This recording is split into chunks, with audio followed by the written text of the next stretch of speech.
iazko azkeneko elkarrizketa zurekin egin genuen, eta lehenengo ere egin bar genuen zurekin, kolorez aldatu zea, edo gutxienez gorriak kendu duzu tartetikan, Caja Rural alea zuzentzen hasi zea, hasiko zera, gaur bertan, erronka berria zuretzat.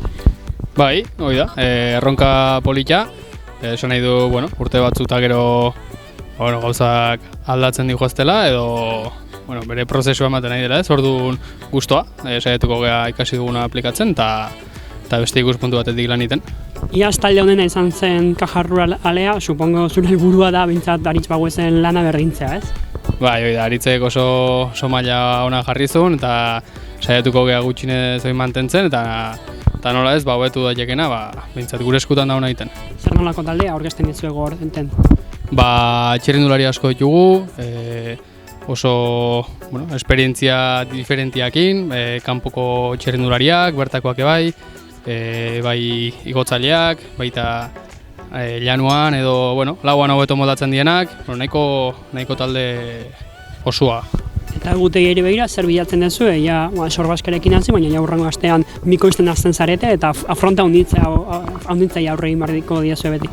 Bai, gaur egun ikuste interesgarria dela ez, kanpoko lasterketan parte hartzea, izan daiteke hemen beste pelotoi batekin edo beste lekutan ere bai, eta nola ez, gure baldintzek onartzen duten bitartean, saiatuko gea plantilla doblatzen eta kanpoko karrera garrantzitsu honetan joten, bai Euskaldunekoak nola ez hemengo etxeko karrerak mantentzen, baina kanpoan ere batzerrian pixkat nivel gehiago bilatzen. Eta taldeko Euskaldunei dagokienez, zer espero dezakegu?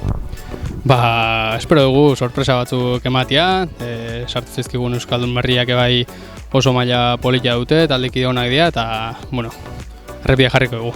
Emar, demoraldi hasiera, lehenengo lasterketak hemen Sorbasken, eta Caja Ruralek, urtero bezala, referentzia izan behar du. Bai, betiko moan Caja Rural Euskal Herriko egutegian erreferenteetako bat izango da, así que goguakin temporadi hasteko. Zuzendaritza berria eta taldekide berria asko nola planteatzen dituzue aurtengo erronkak? Bai, egisa esan aurten talde erdixa, isa barrixa da, eta nivel honeko korredoriak daku, así que urte polita izan leke. Zu personalmente nola planteatzen duzu urtea?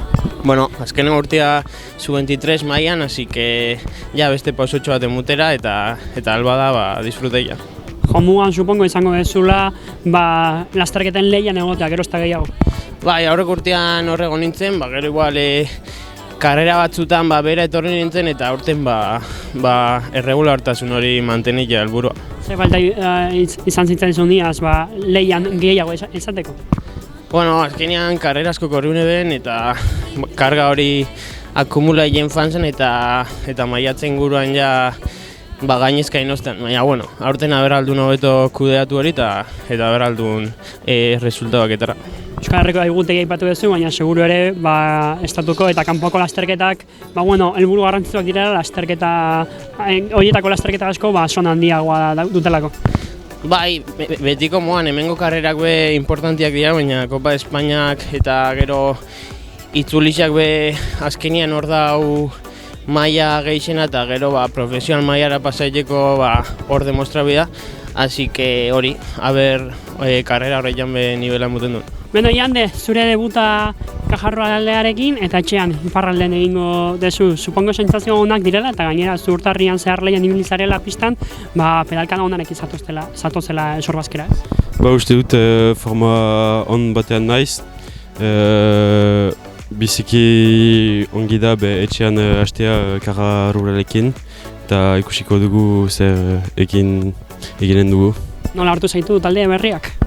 Oso ondo, konzentrazioan eta dena biziki ongi zen, orduan ikusiko dugu orain lasterketan nola pasatzen dela. Zer helburu dituz aurtengo denbora dirako? Dia pistan Frantziako taldearekin ezartzea Europako txapelketan eta gero profesionala pasatzea espero dut 2026an. Beraz, zure helburua alde batetik pistako emaitzak, iazko emaitzak berdintzea, baina ja open mailan eta bestaletik plaza mugatu horien jabe izate hurrengo urtean profesionaletan, Ba hori da, espero dut lasterketa initz irabaziko dugu taldearekin eta ikusiko nola pasatzen da. Eta hasteko etxeko lasterketak zaila da hastea lasterketan garrantzitsurekin zuekin, baina 5 egunotan zein helburu.